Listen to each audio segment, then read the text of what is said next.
milk onto the table. She wrapped herself in her own tiny arms, as though suddenly thrust out onto a frozen Alaskan tundra in her jammies. "Brrr," she said. Ed grabbed a package of bologna from a refrigerator shelf, the mustard from inside the door. Raymond sighed. He would have happily made his own lunch, but when he did, his stepfather always complained that he used far too much meat and cheese. "I'll be late. It'll only take a minute. Andre is waiting for me. He can go without you if he's in such a hurry. You don't have to walk with him every day. It's his last day." Ed's hand stopped moving. He had been opening the bag around a loaf of bread, but he stopped, looked over his shoulder at Raymond. "What, you mean on Earth?" "I told you," Raymond said, desperately wishing he could transport himself somewhere else. Anywhere else. "I don't remember." "No, of course you don't. Because you don't listen." "He's moving." "So, you'll take the subway and see him. You're a big boy. Big enough to ride the subway by yourself. Hell, you're nearly grown. Old enough to work a job. I had a job when I was 16. You'll go see him." Ed had an uncanny ability to work the getting of jobs into every conversation. "He's moving to California." "Oh," Ed said. "I guess that does sound familiar." He swiped a knife across one slice of bread, spreading far too much mustard around.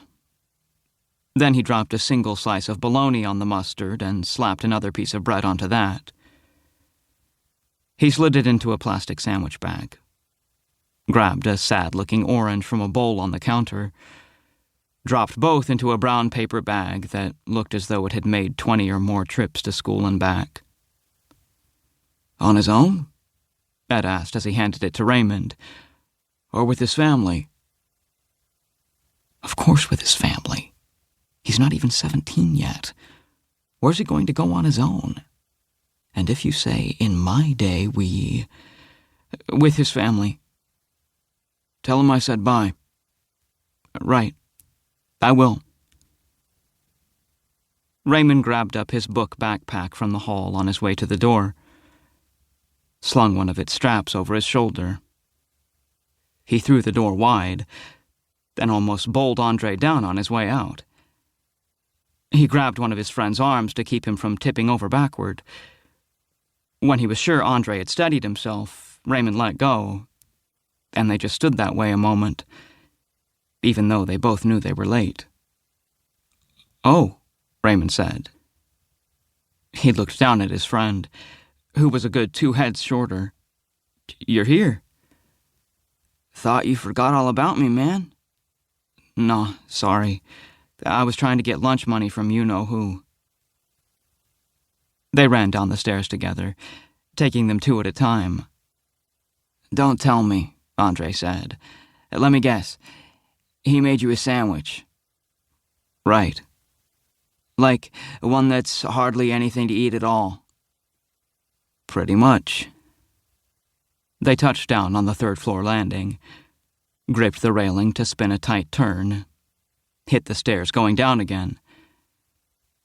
"And then he told you that when he was 16, he worked a job." Raymond felt himself smile. It stood out to him, because it was something he didn't feel often. At first he liked the feeling.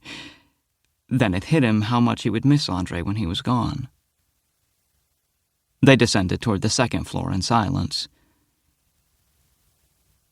Raymond was having that experience of feeling his physical self from the inside. That was the only way he knew how to describe it. Sometimes he was bizarrely aware of feeling too tall. Other times he thought he could feel his Adam's apple protrude. Or he couldn't take his mental eye off the slump of his own shoulders.